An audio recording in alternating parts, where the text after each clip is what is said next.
ఇక నాపై దాడి అంటున్నాడు ముఖ్యమంత్రి రేవంత్ రెడ్డి. బీజేపీ బీఆర్ఎస్ కలిసి నన్ను టార్గెట్ చేసినాయి. మీనాక్షి అంశంలో తెలంగాణ కాంగ్రెస్ను ముద్దాయిని చేసే కుట్ర అంటున్నారు సీఎం రేవంత్ రెడ్డి.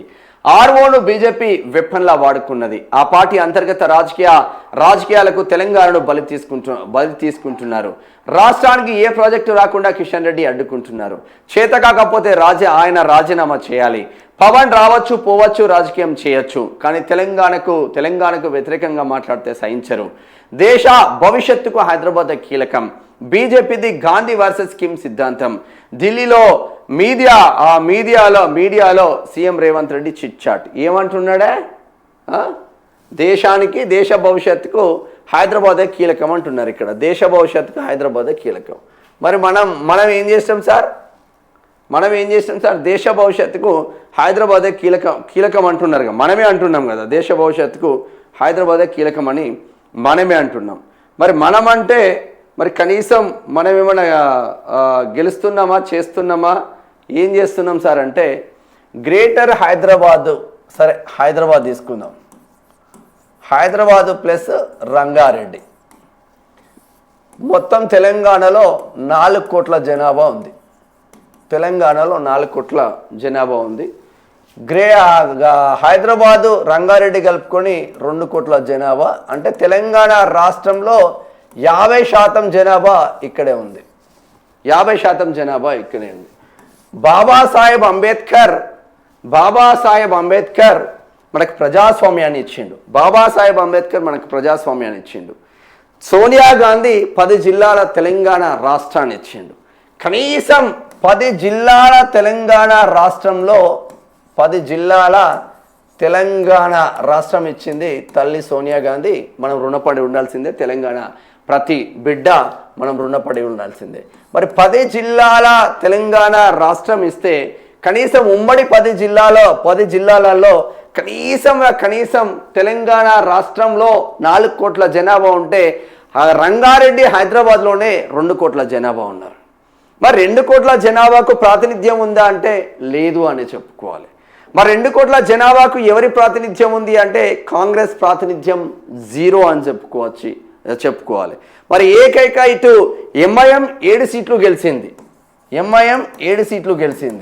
ఇక రిమైనింగ్ అంతా బీఆర్ఎస్ఏ గెలిచింది. గ్రేటర్ హైదరాబాద్ కావచ్చు, రంగారెడ్డి కావచ్చు, రిమైనింగ్ గెలిచింది. మరి 10 జిల్లాల ఉమ్మడి 10 జిల్లాల తెలంగాణ రాష్ట్రంలో ప్రజాప్రభుత్వం అని చెప్పుకుంటున్నాం మనం. ప్రజాప్రభుత్వం అని చెప్పుకుంటున్న మతం. మరి ప్రజాప్రభుత్వంలో ఈ 10 జిల్లాల ప్రజలు ఉన్నారా? ఎస్పెషల్లీ రంగారెడ్డి జిల్లా, హైదరాబాద్ ప్రజలు ఈ ప్రజాప్రభుత్వంలో ఎందుకు లేరు అని అడుగుతున్నారు. నా రంగారెడ్డి జిల్లా ప్రజలు, హైదరాబాద్ ప్రజలు ఒక యూనిట్గా తీసుకోవాలబ్బా. ఒక జిల్లాను యూనిట్గా ఇప్పటికీ మీరు అట్లనే తీసుకుంటున్నారు కదా. ఉమ్మడి కరీంనగర్ జిల్లాలో 3 మంత్రులు ఉన్నారు. ఉమ్మడి ఖమ్మం జిల్లాలో 3 మంత్రులు ఉన్నారు. ఉమ్మడి మహబూబ్ నగర్ జిల్లాలో 3 మంత్రులు ఉన్నారు, ఇంక్లూడింగ్ రేవంత్ రెడ్డితో పాటు. మరి ఇంత ఉమ్మడి జిల్లాను యూనిట్గా తీసుకున్నప్పుడు నా రంగారెడ్డి జిల్లా, నా హైదరాబాద్ జిల్లా ప్రజలకు ఒక్క మంత్రి లేకుండా ఎందుకు చేయాలి? ఎవడు దీన్ని ఏటీఎంగా మార్చుకుంటున్నాడు? ఎవడు మార్చుకుంటున్నారు? దుద్దిల్ల శ్రీధర్ బాబుకు ఉమ్మడి రంగారెడ్డి జిల్లా ఏటీఎంగా మారిందా? గ్రేటర్ హైదరాబాద్ జిల్లా పొన్నం ప్రభాకర్కు ఏటీఎంగా మారిందా? వీళ్ళను నామమాత్రంగా పెట్టేసి రేవంత్ రెడ్డి చక్రం తిప్పి వాళ్ళ బ్రదర్స్తో తెలంగాణ రాష్ట్రంలో ఉన్న తెలంగాణ గుండెకాయ హైదరాబాద్ మరియు రంగారెడ్డిని ఏటీఎంగా మార్చుకుంటున్నది రేవంత్ రెడ్డి కాదా? కనీసం ఒక జిల్లాను యూనిట్గా తీసుకున్నప్పుడు ఫస్ట్ మన ప్రజాప్రభుత్వం ఎక్కడుందా? ప్రజాప్రభుత్వం 10 జిల్లాలకు 10 మంది మంత్రులను ఇవ్వలేని ప్రజాప్రభుత్వం ఎందుకు అంటున్నాం. 10 ఉమ్మడి జిల్లాలకు 10 మంది మంత్రులను ఇప్పటికీ తీసుకోలేని ప్రజాప్రభుత్వమా? ఏడు సాధించింది. 10 జిల్లాలలో 10 మంది మంత్రులను కూడా పెట్టలేని దిక్కుమాలిన సిచ్యువేషన్లో రేవంత్ రెడ్డి ఉంటే అది ప్రజాప్రభుత్వం అని చెప్తున్నాడు ఈయన. జిల్లాను యూనిట్గా తీసుకోండి. ఒక్కొక్క జిల్లాలలో ఎవరు గెలిచిండ్రు, ఎవరికి ఇవ్వాలి, సామాజిక కోణాలు బేరీజు వేసుకోండి. ఇప్పుడు మున్సిపల్ శాఖ మంత్రి రేవంత్ రెడ్డి. మొన్న సీమ ఒక్క వర్షానికి అతలాకుతలమైంది. అంతకుముందు కనీసం బీఆర్ఎస్లో ఉన్నప్పుడు సబితా ఇంద్రారెడ్డి ఉండే, సబితా ఇంద్రారెడ్డి మంత్రిగా ఉండే, మా శావకూర మల్లారెడ్డి మంత్రిగా ఉండే, మా పట్నం మహేందర్ రెడ్డి మంత్రిగా ఉండే లాస్ట్లో, మా తలసాని శ్రీనివాస్ యాదవ్ మంత్రిగా ఉండే, ఇటు మా పద్మారావు గౌడ్ అందుబాటులో ఉండే, మా మహమూద్ అలీ అందుబాటులో ఉండే. మున్సిపల్ శాఖ మంత్రి కేటీఆర్ ఆధ్వర్యంలో ఉన్నప్పటికీ వీళ్ళందరూ అందుబాటులో ఉండేది ప్రజలకు. సరే మంచా చెడ ఏం జరిగిందో మీకు అందరికీ తెలుసు. గ్రేటర్ హైదరాబాద్ రంగారెడ్డి జిల్లాలో మంచి జరిగింది కాబట్టి బీఆర్ఎస్ వైపు ఉన్నారు ప్రజలు. కాంగ్రెస్ వాడిని ఒక్కరిని గెలిపేయాలంటే ఒకరు గెలిచింలే. రంగారెడ్డి జిల్లా హైదరాబాద్ జిల్లాలో ఏకైక కాంగ్రెస్ అభ్యర్థి గెలిచింది ఇబ్రహీంపట్నం ఎమ్మెల్యే మల్రెడ్డి రంగారెడ్డి. ఉమ్మడి రంగారెడ్డి జిల్లా తీసుకుంటే వికారాబాద్ ప్రజెంట్ ఇప్పుడు పరిగి కానీ వికారాబాద్ జిల్లాకి వెళ్ళిపోయింది, కొడంగల్ కానీ. సో ఉమ్మడి రంగారెడ్డి జిల్లా వ్యాప్తంగా తీసుకుంటే ఇక్కడ ఇబ్రహీంపట్నం ఎమ్మెల్యే గెలిచిండు, ఇక్కడ వికారాబాద్ నుంచి గడ్డం ప్రసాద్ కుమార్ గెలిచిండు, పరిగి నుంచి రామ్మోహన్ రెడ్డి గెలిచిండు. సరే పరిగి వికారాబాద్ జిల్లాకి వెళ్ళిపోయింది. ప్రజెంట్ రంగారెడ్డి జిల్లాను తీసుకుంటే ప్రీవియస్ రంగారెడ్డి జిల్లా అంటే షాద్నగర్ కూడా ప్రీవియస్ రంగారెడ్డి కాదు, అది మహబూబ్ నగర్ జిల్లాలో ఉండే, ఉమ్మడి మహబూబ్ నగర్ జిల్లాలో. అది ఇప్పుడు ప్రజెంట్ షాద్నగర్ మా రంగారెడ్డి జిల్లా కిందకి వచ్చింది. షాద్నగర్లో గెలిచింది కూడా వీర్లపల్లి శంకర్, ఒక రజక బిడ్డ. మరి ఇటువంటి బిడ్డలు ఉన్న తర్వాత 2 కోట్ల మందికి కనీసం మీ దగ్గర ఆన్సర్ లేకపోయా. ఎవడు ఏటీఎంగా మార్చుకుంటున్నాడు దీన్ని?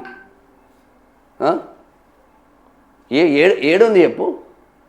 గ్రేటర్ హైదరాబాదు రంగారెడ్డి జిల్లాలో 2 కోట్ల మంది ప్రజలకు ప్రజాప్రభుత్వం అని చెప్పుకుంటున్న మన రేవంత్ అన్న, మీ ప్రజాప్రభుత్వంలో మీ మంత్రి అందుబాటులో ఎందుకు లేడు అని అడుగుతున్నాం.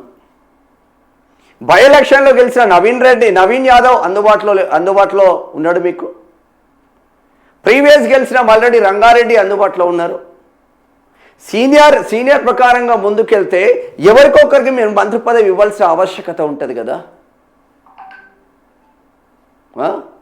బాబాసాహెబ్ అంబేద్కర్ ప్రజాస్వామ్యాన్ని ఇస్తే, నా తల్లి సోనియా గాంధీ 10 జిల్లాల నా తెలంగాణ రాష్ట్రాన్ని ఇస్తే, నా రేవంత్ అన్న వచ్చి ప్రజా ప్రభుత్వం అని పేరు పెట్టుకొని నా 2 కోట్ల మంది ప్రజలకు ప్రజాపాలనను దూరం చేస్తున్న రేవంత్ రెడ్డిగానే చూస్తూ ఉన్నాం.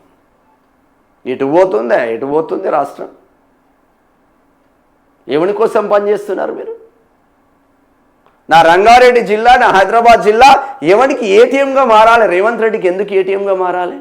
నా జిల్లా ప్రజలు కష్టపడితేనే కదా ఈ రాష్ట్రం ఉన్నది. మరి అటువంటి జిల్లా ప్రజలకు ప్రాతినిధ్యం లేకుండా ఎందుకు చేస్తున్నారే? ఒక్కడు గెలిచినోని మీరు యూజ్ చేసుకోకపోతుంది. మళ్ళా కోయిడా పళ్ళ మార్కెట్ దగ్గరికి పోయి పొంకనామాలు కొట్టబడుతుంది. కోయిడా పళ్ళ మార్కెట్ దగ్గర పోయి పొంకనామాలు కొట్టినప్పుడు రేవంత్ రెడ్డి అన్న, మరి ఆడ గెలిచిన ఎమ్మెల్యేలు కావచ్చు, రంగారెడ్డి గెలిచిన ఎమ్మెల్యేలు, రంగారెడ్డి జిల్లాలో ఆయన ఒక్కడే కదా గెలిచింది.